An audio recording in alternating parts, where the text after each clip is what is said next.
Hi friend, मेरा नाम गोपाल है और मैं मुंबई शहर का रहने वाला हूँ और ऑफिस का काम कर रहा था कि तभी गोपाल की दीदी का फ़ोन आया। और मेरी दीदी का नाम रोशनी है और मेरी रोशनी दीदी देखने में बहुत सुंदर और हॉट भी है। और रोशनी दीदी गोपाल से फ़ोन पर बातें करने लगी। तभी रोशनी दीदी उस वक्त कुछ परेशान नज़र आ रही थी कि कॉल पर गोपाल अपनी रोशनी दीदी से जब उनकी परेशानी का कारण पूछा तो रोशनी दीदी गोपाल को कुछ नहीं बताई। और जब गोपाल ने रोशनी दीदी से दोबारा पूछना चाहा तो परंतु उन्होंने मुझे इस बारे में कुछ नहीं बताया। मुझे यह तो मालूम चल चुका था कि रोशनी दीदी बहुत परेशान है और उनकी परेशानी का कारण गोपाल सब कुछ जानना चाहता था। जब गोपाल शाम के वक्त घर लौटा तो पापा से मैंने इस बारे में पूछा, लेकिन उन्होंने मुझे कुछ नहीं बताया। अगले दिन गोपाल के ऑफिस की छुट्टी थी, इसलिए गोपाल ने अपनी रोशनी दीदी से मिलने के लिए उनके घर पर ही चला गया। जब मैंने उनको मिलने के लिए उनके घर पर गया तो उनके चेहरे को देखकर मुझे साफ तौर पर पता चल चुका था कि वह काफ़ी परेशान है। मैंने उनसे उनकी परेशानी की वजह जानने की कोशिश की, लेकिन उन्होंने मुझे कुछ नहीं बताया। परंतु मैंने जब उन्हें कहा कि रोशनी दीदी, तुम्हें मुझे बताना ही होगा कि आखिर तुम इतनी परेशान क्यों हो। और रोशनी दीदी ने भी गोपाल को कहा कि मेरी परेशानी की वजह मेरे पति है। जब रोशनी दीदी की शादी को हुए 2 वर्ष हो चुके हैं और रोशनी दीदी का डिवोर्स जीजा से हो चुका था।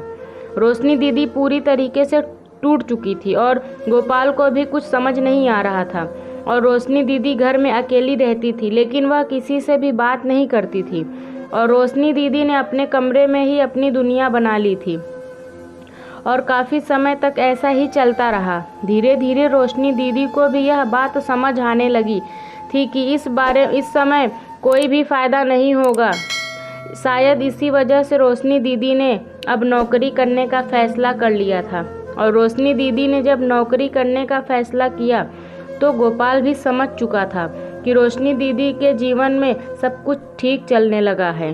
और गोपाल जब रोशनी दीदी से फ़ोन पर एक दूसरे से बात करने लगे थे, गोपाल और रोशनी दीदी दोनों एक दूसरे के साथ जब भी बातें करते तो हम दोनों को बड़ा ही अच्छा लगता था।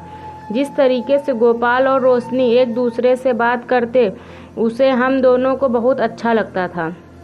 और रोशनी और गोपाल फ़ोन पर एक दूसरे से बात करने लगे थे। एक दिन फ़ोन पर रोशनी और गोपाल गर्म बातें हुई।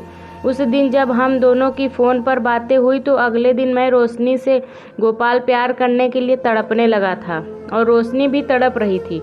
और रोशनी और गोपाल एक दूसरे के साथ प्यार करना चाहते थे और मैं और रोशनी हम दोनों एक दूसरे के साथ प्यार करने का मन बना लिए थे।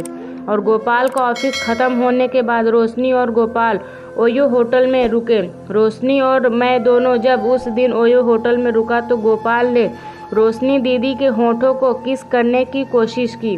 रोशनी बहुत ज़्यादा हॉट हो चुकी थी और गोपाल को भी बड़ा अच्छा लग रहा था जिस तरीके से मेरी रोशनी दीदी हॉट हो चुकी थी। और गोपाल अपने रोशनी दीदी के गालों को टच करके दबाने लगा और उस समय गोपाल को बहुत ज़्यादा अच्छा लग रहा था जिस तरीके से गोपाल और रोशनी दीदी दोनों एक दूसरे की आग बढ़ा रहे थे। और रोशनी दीदी को मज़ा आने लगा और गोपाल भी मज़ा आ रहा था। तो दोस्तों, यह थी हमारी आज की कहानी। उम्मीद करते हैं आपको पसंद आई होगी। वीडियो को लाइक कर लीजिए और चैनल को सब्सक्राइब कर लीजिए। मिलते हैं अगली वीडियो में, तब तक के लिए धन्यवाद।